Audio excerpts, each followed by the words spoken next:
إن الحمد لله نحمده ونستعينه ونستغفره ونعوذ بالله من شرور أنفسنا ومن سيئات أعمالنا من يهده الله فلا مضل له ومن يضلل فلا هادي له وأشهد أن لا إله إلا الله وحده لا شريك له وأشهد أن محمدا عبده ورسوله يا أيها الذين آمنوا اتقوا الله حق تقاته ولا تموتن إلا وأنتم مسلمون يا أيها الناس اتقوا ربكم الذي خلقكم من نفس واحدة وخلق منها زوجها وبث منهما رجالا كثيرا ونساء واتقوا الله الذي تساءلون به والأرحام إن الله كان عليكم رقيبا يا أيها الذين آمنوا اتقوا الله وقولوا قولا سديدا يصلح لكم أعمالكم ويغفر لكم ذنوبكم ومن يطع الله ورسوله فقد فاز فوزا عظيما أما بعد إن خير الكلام كلام الله وخير الهدي هدي محمد صلى الله عليه وسلم وإن شر الأمور محدثاتها وكل محدثة بدعة وكل بدعة ضلالة وكل ضلالة في النار أما بعد. On commence aujourd'hui le cours numéro 70 dans l'explication du livre Al-Kaba'ir écrit par le Cheikh Mohammed ibn Abdul Wahhab rahimahullah avec les explications de Cheikh Salih al-Fawzan. Le chapitre qu'on va lire aujourd'hui, c'est le chapitre qui s'intitule Babun ma ja'a fi shatmi biz-zina. Babu ma ja'a fi shatmi biz-zina. C'est-à-dire le fait d'accuser quelqu'un de zina ou d'insulter quelqu'un en disant qu'il a fait le zina. Et ça ressemble beaucoup au chapitre qu'on a fait il y a quelques mois sur le sujet de Al-Qadf al-Muhsanat. Qadf al-Muhsanat, c'est-à-dire de lancer des accusations contre les femmes chastes ou contre des hommes chastes, d'adultère ou de fornication ou de sodomie ou des trucs comme ça. On a expliqué ça dans les chapitres précédents, puis on a expliqué que ça fait partie des grands péchés. Ce chapitre, ça ressemble un peu à ça, sauf que c'est pas un chapitre qui est très long, c'est un chapitre qui est résumé sur cette question puisqu'on en a déjà parlé. Donc, le cheikh il explique et il dit Babun ma ja'a fi ash-shatm biz-zina an Abi Hurayra radiyallahu anhu marfu'an man qadhafa mamlukahu biz-zina yuqamu alayhi al-hadd yawm al-qiyamah illa an yakuna kama qala. Donc ça c'est rapporté par Al-Bukhari et Muslim.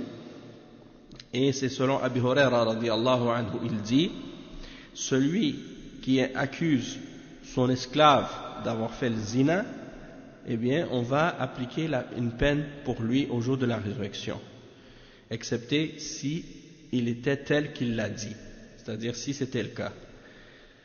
Le cheikh il explique, Cheikh Al-Fawzan il explique et il dit وَمِنَ الْأُمُورِ الَّتِي حَرَّمَهَا اللَّهُ عِرْضَ الْمُسْلِمِ وأن لا يظن به إلا الخير فالله حرم عرض المسلم وماله ودمه والعرض هو ما يقبل المدح والذم وهو أعز عند المسلم من المال فإنه إن سرق أو ضاع ماله فهو يرجو أن يعوضه الله أما العرض فلا يعوض إن ضاع أو انتقص يقول الشاعر أصون عرضي بمالي لا أدنسه لا بارك الله بعد العرض بالمال أحتال للمال إن أودى فأجمعه وليت للعرض إن أودى بمحتالي. Donc il explique le cheikh que parmi les choses que Allah subhanahu wa ta'ala a rendues sacrées et qu'il a interdit, c'est l'atteinte à l'honneur et l'atteinte à l'honneur du musulman. Et il dit que on ne doit pas penser d'un musulman excepté du bien. Et donc Allah subhanahu wa ta'ala a interdit l'honneur et il l'a rendu sacré, de même qu'il a rendu, comme il a rendu sacré ses biens et son sang. Il dit la définition de l'honneur, qu'est-ce qu'on appelle l'honneur en français, c'est la traduction de al-ird, et al-ird c'est ce qui peut être glorifié ou blâmé, et c'est la chose la plus précieuse et la plus chère pour le musulman. Et c'est plus cher pour lui et plus précieux pour lui que l'argent. Si on lui vole son argent, si on te vole ton argent, ou si tu perds ton argent, tu espères que Allah te remplace cet argent que tu as perdu. Tandis que si tu perds ton honneur, il n'y a rien qui peut te le remettre ou te le remplacer. Hein? Et c'est pour ça que, même les Arabes dans leur poésie, ils mentionnaient cette chose-là. Ils disaient comme en voulant dire que si je perds mon argent, ou si on me vole mon argent, je peux le retrouver, ça peut être remplacé. Tandis que si je perds mon honneur, hein, il n'y a pas de remplacement pour ça. Et des choses dans ce sens-là. Et donc, il dit ensuite, فَعِرْضُ الْمُسْلِمْ حَرَامٌ كَحِرْمَةِ مَالِهِ وَدَمِهِ وَالْقَذْفُ بِالْفَاحِشَةِ سواء بالزنا أو اللواط اعتداء على الأعراض وهو كسائر الذنوب حيث رتب الله سبحانه وتعالى على قذف المسلم الحد وهو عقوبة مقدرة شرعا قال الله عز وجل والذين يرمون المحصنات ثم لم يأتوا بأربعة شهداء فاجلدوهم 80 جلدة ولا تقبلوا لهم شهادة أبدا وأولئك هم الفاسقون. Donc le cheikh explique que l'honneur du musulman c'est sacré, de même que comme ses biens, comme son sang. Et d'insulter ou d'accuser quelqu'un de turpitude ou de péché comme le zina, ou de l'accuser de sodomie ou des choses de ce genre, ça c'est une attaque contre l'honneur de quelqu'un et contre sa dignité. Et ça fait partie donc des grands péchés, comme les autres péchés. Et Allah subhanahu wa ta'ala, il a même établi comme conséquence pour ce péché-là une peine sévère dans la charia. Hein? Et c'est mentionné dans le verset 4 dans Surat An-Nur. Dans le verset de Surat An-Nur, le verset 4, Allah subhanahu wa ta'ala dit « Et ceux qui lancent des accusations contre les femmes chastes, hein, et c'est pas spécifique à la femme, même si dans le verset on mentionne al-muhsanat au féminin, mais c'est pas seulement spécifique aux femmes, même un homme, s'il est chaste et qu'on lance contre lui des accusations, hein, contre son honneur, ça rentre également là-dedans. Donc celui qui lance des fausses accusations contre la chasteté, contre l'honneur de quelqu'un, et qui n'amène pas 4 témoins pour supporter ce qu'il prétend, et bien dans ce cas-là, Allah subhanahu wa ta'ala dit par la suite, alors donnez-leur 80 coups de fouet, et n'acceptez d'eux aucun témoignage par la suite. Hein? N'acceptez plus jamais aucun témoignage de leur part par la suite, et ceux-là sont les pervers, sont les pécheurs. Donc, c'est pour dire que l'honneur du musulman, elle a un prix très cher, et que si quelqu'un porte atteinte à cet honneur, eh bien, la personne qui le fait et qui n'a pas de preuve, hein, eh bien, elle sera punie. Et la peine pour ça, dans la charia de l'islam, dans un pays musulman, lorsque la personne est amenée devant un juge dans le tribunal et que on lui demande d'amener ses preuves pour supporter ses accusations, puis que la personne en question n'a pas de témoins, elle n'a pas 4 témoins, eh bien, c'est elle qui va être punie. Et elle va être punie, et la peine, ce sera qu'elle devra recevoir 80 coups de fouet. Hein? Donc, c'est pas quelque chose qu'on prend à la légère. C'est quelque chose qui est grave. Et le cheikh dit فالقاذف تترتب عليه 3 عقوبات أولها الجلد حيث يضرب ظهره وجلده بالسياط.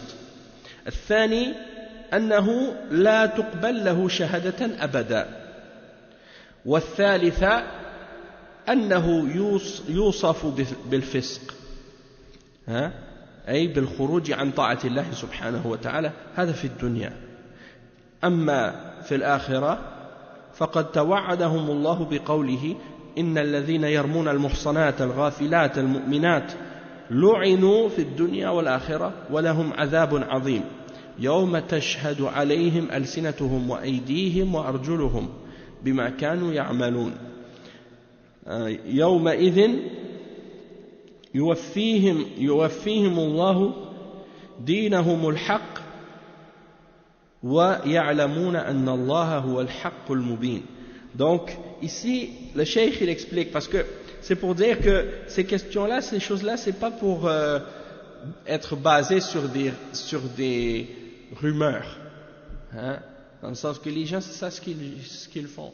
Le danger dans l'accusation qui est lancée sans preuve et sans témoin, c'est que ça devient par la suite des rumeurs. Puis ces rumeurs-là, elles circulent. Et les rumeurs, ça fait beaucoup de tort à quelqu'un, hein. Et ça, c'est haram de faire circuler ce genre de rumeurs. Mais une fois que les rumeurs sont lancées, c'est dur de les faire cesser par la suite, hein.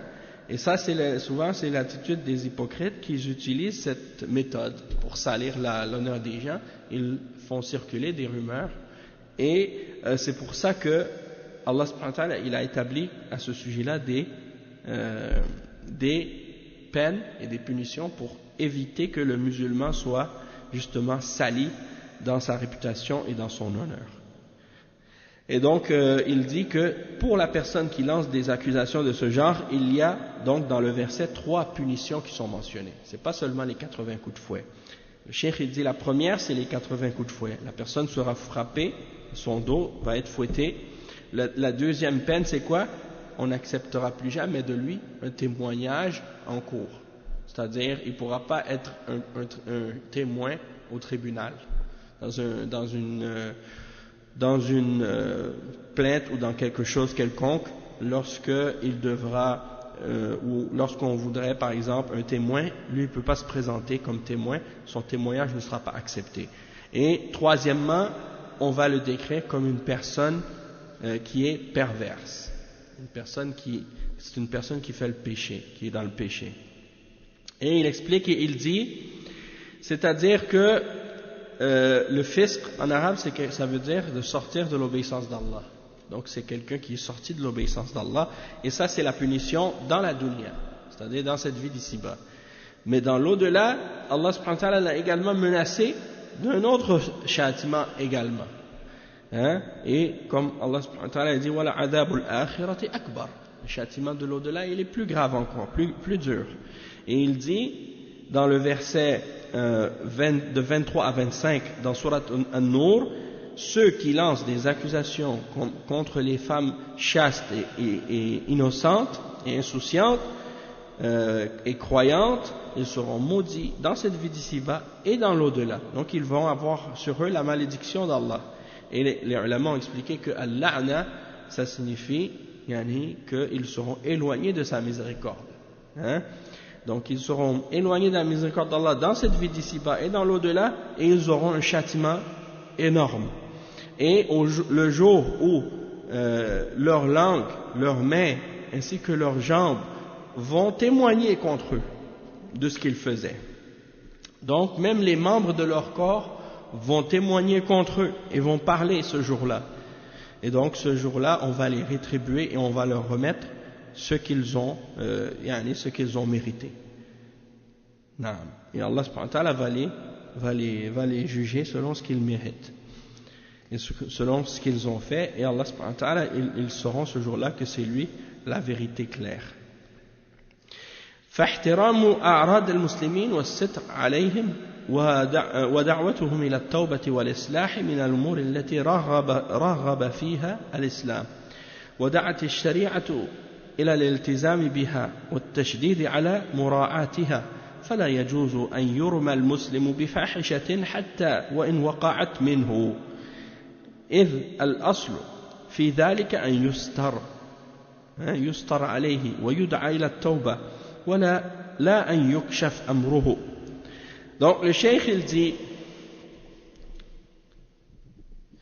que le respect de l'honneur du musulman et le fait de couvrir un musulman lorsqu'il a commis une faute ou un péché, c'est de l'appeler à se repentir et de l'appeler à se réformer et à se corriger.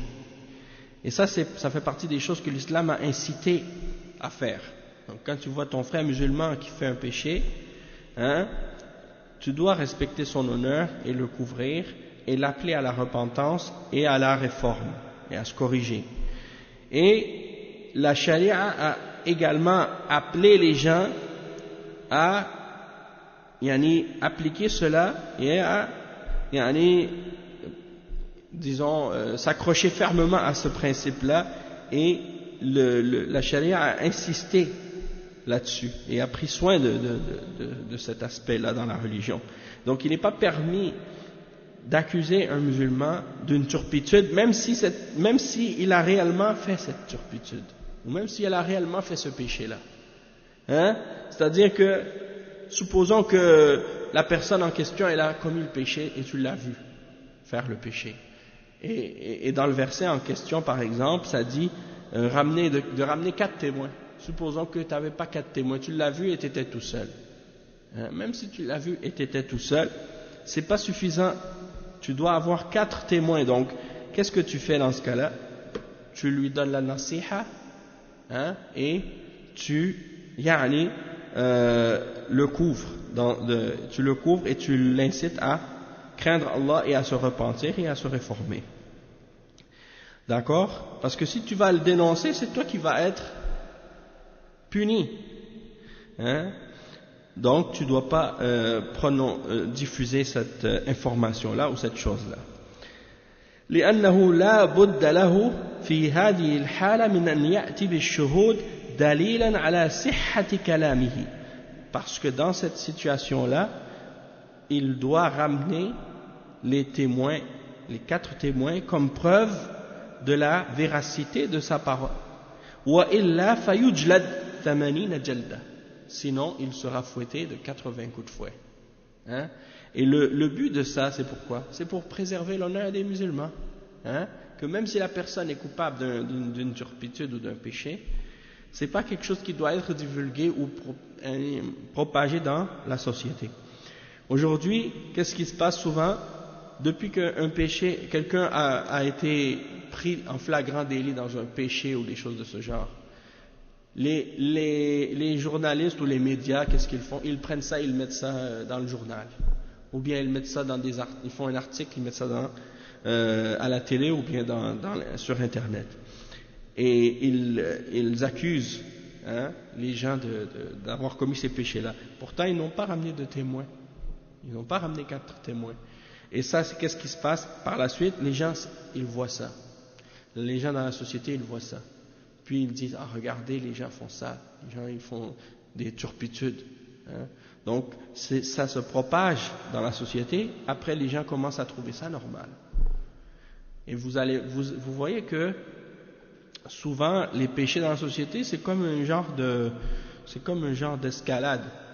C'est comme si on dirait que quelqu'un fait quelque chose de grave, ils le mettent dans les médias, après les gens disent, regarde, quelqu'un a fait ça, subhanallah. Ils ne vont pas être étonnés par la suite de l'entendre, sauf si c'est quelque chose de plus grave qui se produit. Là, quelque chose de plus grave va se produire, là ils vont être étonnés encore. Mais là, ça fait monter encore la barre, encore un peu plus haut. C'est-à-dire la prochaine nouvelle, il faut qu'elle soit encore plus grave que celle-là pour pouvoir les étonner. Et ça monte, et ça monte, et ça monte, et ça monte, jusqu'à ce que, à la fin, là, les gens, ils sont plus étonnés par rien du tout, et puis ils trouvent tout comme étant normal.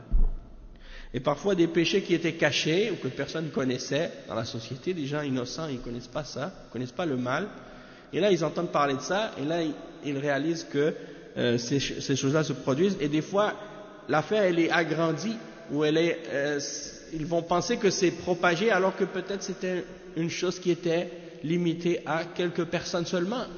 Mais eux, ils vont par la suite penser que c'est quelque chose qui est répandu et qu'il y en a beaucoup comme ça dans la société. Donc, ça fait que la turpitude se propage, et il y a un chapitre qui va suivre plus loin dans le livre qui justement parle de ce sujet-là, le fait de propager la turpitude dans la société, que ça aussi ça fait partie des kaba'ir. C'est pas obligé, même s'ils sont 4 qui ont vu, c'est pas obligé qu'ils le dénoncent. Qu'est-ce qui est obligé pour eux? C'est de lui donner la nasiha, et de l'appeler à se repentir. Mais en général, la charia, la raison pour laquelle elle a établi cette règle de 4 témoins, c'est parce que quand ça arrive à 4 témoins, ça veut dire que la personne, elle a fait ça en public. Hein? Elle a fait ça aux yeux des gens. Et ça veut dire que c'est devenu maintenant quelque chose qui est banal, ou quelque chose qu'ils prennent ça à la légère, ça veut dire. Hein? Ils ne se sont pas cachés pour faire le péché. Alors en général, quand ça arrive à 4, c'est rare que, disons que ça va rester là. Habituellement, ça veut dire que c'est devenu grave. Tu vois? Et en général, c'est sûr qu'il y aura des représailles contre la personne qui a fait ça. Après, le cheikh il dit وَكُلُّ ذَلِكَ حِمَايَةً لِأَعْرَاضِ الْمُسْلِمِينَ. Le but de ça, c'est dans le but de préserver l'honneur du musulman. Il dit لأن في ذلك إشاعة للفاحشة, parce qu'il y a dans le fait de propager ces informations-là, ou de faire savoir ça, une propagation et une diffusion de la turpitude et des grands péchés dans la société. Comme j'ai mentionné comme des exemples de ça, dans qu'est-ce qui se passe parfois dans les médias. L'autre jour, il y a un frère, il m'envoie une nouvelle, il me dit dans tel pays, ils ont attrapé telle personne en train de faire un péché, comme ça. Puis c'est quelqu'un qui, dans cette ville ou dans cet endroit, il a un certain statut, tu vois. Donc, surtout c'est comme quelqu'un qui a un statut comme religieux. Donc, les médias ont pris l'affaire, ils l'ont mis dans l'internet, ils l'ont diffusé, et ils ont filmé la personne, la personne accusée. Les personnes accusées, ils les ont filmées, puis ils ont montré leur image. Donc c'est pour dire que est-ce qu'ils ont produit 4 témoins? Non, ils n'ont pas produit 4 témoins qui les ont vus faire le péché en soi. Peut-être qu'ils sont rentrés dans une pièce et ils les ont vus ensemble et ils ont dit ils étaient en train de faire la turpitude, mais ils les ont pas vus faire la turpitude elle-même. Et ils ont déduit qu'ils l'avaient fait. Et donc, ils ont posé des accusations et des choses de ce genre. C'est des choses comme ça qui fait que les rumeurs se propagent et l'honneur est atteint. Peut-être que rien s'était passé. Hein? Peut-être que rien ne s'était passé. Et on a expliqué cette chose-là. Les ulama, ils ont dit, c'est pas juste que tu vois un homme et une femme ensemble dans une pièce, tu les surprends, par exemple, dévêtus dans une pièce isolée. Ça, c'est pas suffisant comme preuve pour dire qu'ils ont fait la turpitude elle-même. C'est sûr que ce qu'ils ont fait, c'est pas permis. Ça ne veut pas dire qu'il n'y aura pas de punition du tout pour ce péché-là. Il y aura. Le juge va décider quelle peine ils vont avoir, mais ce ne sera pas la peine de la lapidation ou de la fornication. Ce ne sera pas une peine qui est équivalente à ça. Ou bien, le juge va décider. Mais c'est pour dire que le fait qu'ils soient attrapés dans cet endroit-là, c'est sûr qu'il y aura une punition quelconque. Parce que c'est quelque chose de grave, qu'est-ce qu'ils font? De se réunir, d'être ensemble comme ça. Hein? Dans cet endroit-là, alors qu'ils ne sont pas mariés, hein? Puis on les attrape isolés comme ça dans une pièce. Ça, c'est al-khalwa, hein? Et c'est interdit. Donc, c'est sûr qu'il n'y aura pas la peine pour l'adultère ou la fornication, mais il y aura quand même une punition quelconque.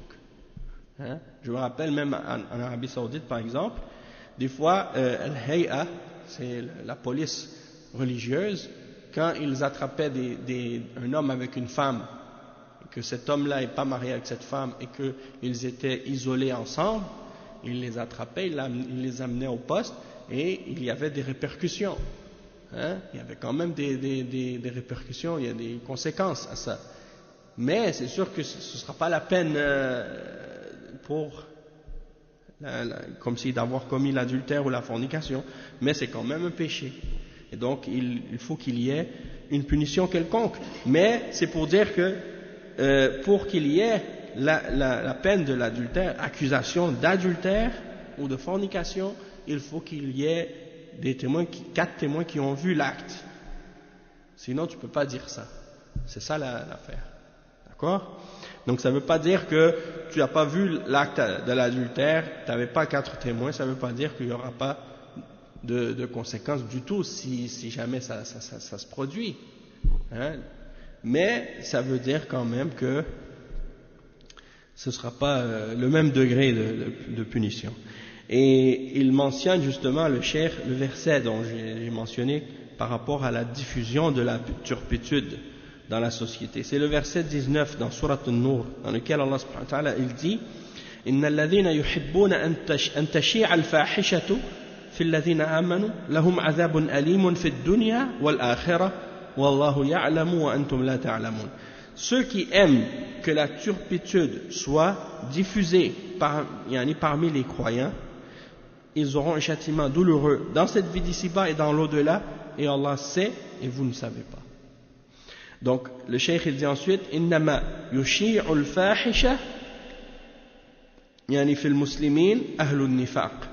Ceux qui diffusent la turpitude parmi les musulmans, ce sont les gens de l'hypocrisie, les gens du nifaq.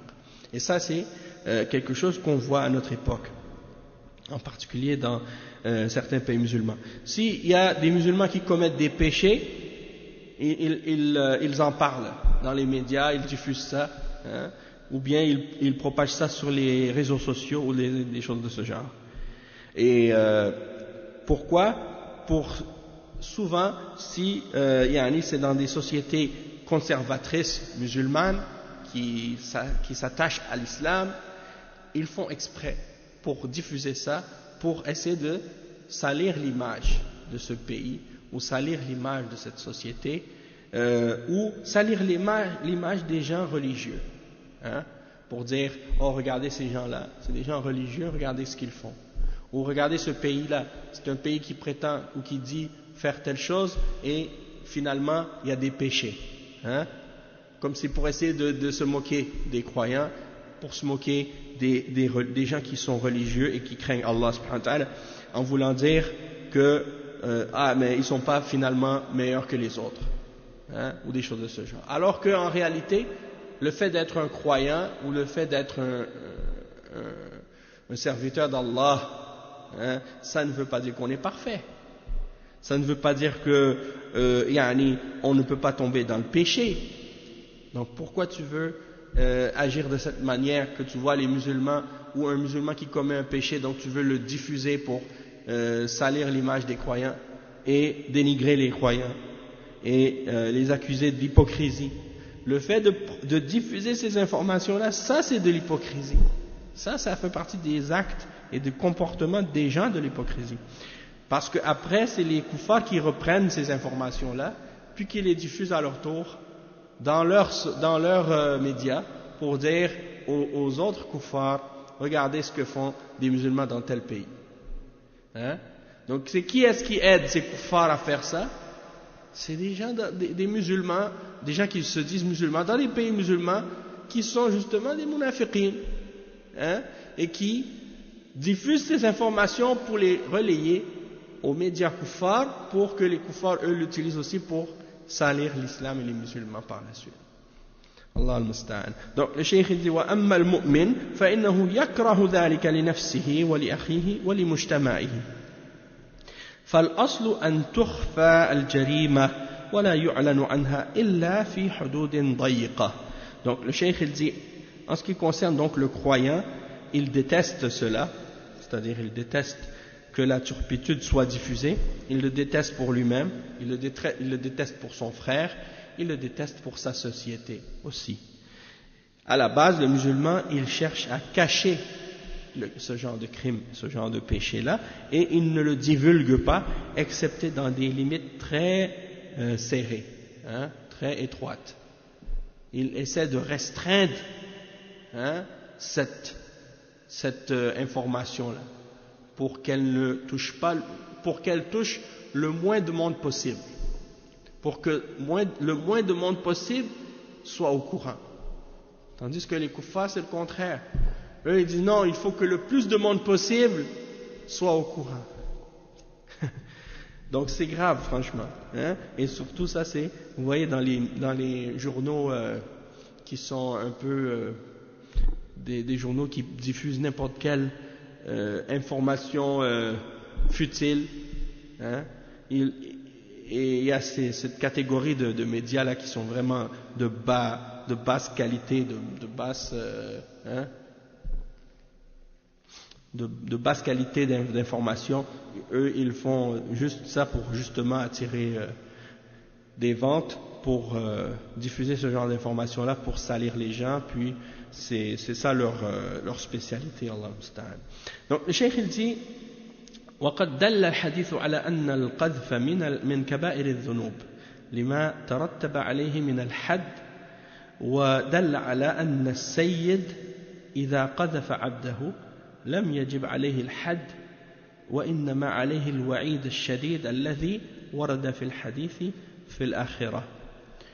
Donc le cheikh il dit que le hadith prouve que de lancer des accusations de zina, ça fait partie des grands péchés à cause de ce qu'il y a comme menace de conséquences de peine et de punition pour cette accusation-là. Et c'est la preuve que le maître de l'esclave, par exemple, le maître qui a accusé son esclave d'avoir commis l'adultère ou la fornication, il ne sera pas puni pour ça. C'est-à-dire que parce que c'est son esclave, il ne va pas recevoir la peine que quelqu'un recevrait s'il accusait une personne libre. Hein? C'est comme par exemple, même dans la charia de l'islam, l'esclave qui commet l'adultère ou qui fait la fornication, il a la moitié du châtiment de la personne libre. Donc il n'aura pas le même degré de punition que la punition d'une personne libre. Donc les règles qui s'appliquent entre le maître et son esclave, c'est pas les mêmes que entre deux personnes qui sont libres dans l'islam. Il y a des distinctions, il y a des différences entre les deux, et en général l'esclave il est moins puni que la personne libre. Hein? Ça c'est les principes dans l'islam. Mais par contre il y a la menace d'un châtiment sévère contre lui dans l'au-delà, dans ce hadith là.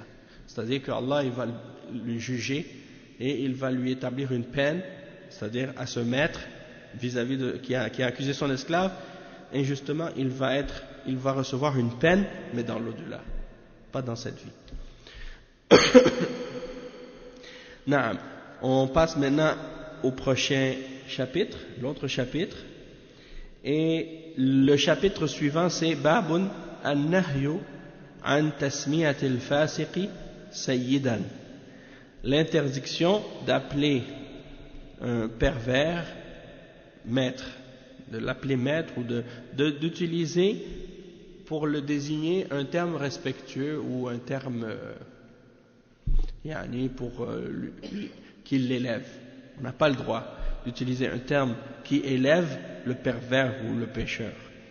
Il dit وعن بريدة مرفوعا قال رسول الله صلى الله عليه وسلم لا تقولوا للمنافق سيد فإنه إن يكو سيدا فقد أسخطتم ربكم رواه أبو داود بسند صحيح. Donc c'est rapporté par Abu Daoud et également par l'imam Ahmad l'a rapporté ce hadith. C'est selon Buraïda radiyallahu anhu que le prophète sallallahu alayhi wa sallam a dit: ne dites pas à l'hypocrite sayyid, maître, parce que s'il est réellement un maître ou un chef ou quelqu'un qui a une position d'importance, ça veut dire que vous avez mis votre Seigneur en colère. Ça veut dire que vous avez mis votre Seigneur en colère. Ça c'est rapporté, comme on a dit, par Abu Daoud et également par l'imam Ahmad avec une chaîne authentique.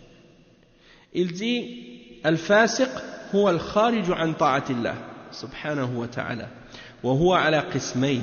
Al-awwal an yakuna min al-mu'minin ولكنه ارتكب كبيرة دون الشرك فإنه يحكم عليه بالفسق والثاني أن لا يكون مؤمنا بل يدعي الإيمان ويظهره وهو في الباطن مخادع وهذا هو المنافق والمنافق يسمى فاسقا يعني خارجا عن طاعة الله وخارجا من الإسلام والفاسق لا يجوز أن يمدح ولا يعظم بل ينزل منزلته اللائقة به فلا يقال له سيد وهو منافق أو فاسق من المؤمنين. Le cheikh il explique que le pervers c'est celui qui, ou le fasiq en arabe, c'est celui qui est sorti, comme on l'a dit tout à l'heure, de l'obéissance d'Allah. Et le fasiq, il est de deux catégories. Le fasiq, il est de deux catégories. La première catégorie, c'est soit que c'est un croyant, mais qui a fait des péchés qui sont moindres que le shirk, alors on va dire de lui que c'est un fasiq. On va juger qu'il a du fisq. Tandis que la deuxième catégorie, c'est celui qui n'est pas croyant. Il prétend la foi et il montre qu'il est croyant, mais il cache à l'intérieur de lui la mécréance pour tromper les croyants. Ça, c'est celui qu'on appelle le munafiq, c'est-à-dire l'hypocrite. Et on l'appelle également le fasiq. On peut l'appeler fasiq. Donc, le terme fasiq, ça désigne deux types de personnes. Soit celui qui est croyant mais qui fait des péchés, ou celui qui n'est pas croyant mais qui cache sa mécréance et qui est hypocrite en réalité. Et donc, dans le cas de celui qui est hypocrite, c'est quelqu'un qui est sorti de l'obéissance d'Allah et qui est sorti de l'islam au complet. Donc, il dit, il n'est pas permis de glorifier ou de montrer un respect à celui-là, à ce pervers. Mais il faut plutôt le mettre à son niveau. Là où il faut le laisser à son niveau qu'il mérite, et on ne doit pas l'appeler par un titre respectueux ou honorifique, alors qu'il est hypocrite ou qu'il est pervers parmi les croyants. Et le cheikh il dit والحديث جاء في سياق ذكر المنافق ويدخل فيه الفاسق من المؤمنين ولهذا ترجم الشيخ للباب بقوله باب النهي عن تسمية الفاسق سيدا فلا يسود المنافق والسيد هو المعظم والرئيس. Donc le cheikh il dit dans le hadith il mentionne l'hypocrite et on peut faire rentrer dans ça celui, parce que dans le hadith on mentionne le terme munafiq, c'est-à-dire l'hypocrite, mais on peut également inclure là-dedans le pécheur parmi les croyants. Et le pécheur, c'est pas juste quelqu'un qui a commis un péché, mais c'est celui qui fait un péché et qui le montre ouvertement, qui pêche ouvertement sans gêne. C'est lui qui est un fasiq. Et le cheikh il explique que donc ça parle du munafiq dans le hadith, mais on peut inclure également celui qui est pervers parmi les musulmans, parmi les croyants. Et le cheikh il dit c'est pour ça qu'il a utilisé comme titre pour ce chapitre le chapitre de l'interdiction d'appeler le fasiq sayyid. Et donc il dit on n'a pas le droit de prendre un hypocrite et de lui donner un titre respectueux ou honorifique ou de lui donner une position d'autorité ou de respect. Donc le sayyid en arabe, sayyid, celui qui est respecté, celui qui est un chef ou un chef ou quelqu'un qui est président ou chef ou maître ou quelqu'un qui est haut placé. En principe, on ne doit pas choisir ou donner à quelqu'un ce titre-là ou cette position-là sur les musulmans. Et il dit فَالْأَصْلُ أَنْ لَا يُوَلَّى فِي الْوَظَائِفِ وَالْمَنَاصِبِ الَّتِي تَجْعَلُهُ سَيِّدًا. Donc la base, c'est qu'il ne doit pas être donné ou être offert les emplois ou les postes ou les statuts qui vont faire de lui un chef ou un maître. لأن الله يغضب إذا رفع هذا الفاسق أو المنافق فوق المنزلة التي يستحقها. Parce que Allah subhanahu wa ta'ala, il se fâche lorsque ce pervers ou cet hypocrite est élevé à un degré au-dessus du degré qu'il mérite. لأن في ذلك تشجيعا لهم على هذه الجريمة أي جريمة الفسق والنفاق. Parce que en les élevant et en les mettant dans cette position-là, il y a comme un genre d'encouragement à faire ce crime et cette perversité-là et cette hypocrisie-là. Donc c'est comme si on les encourageait dans ça.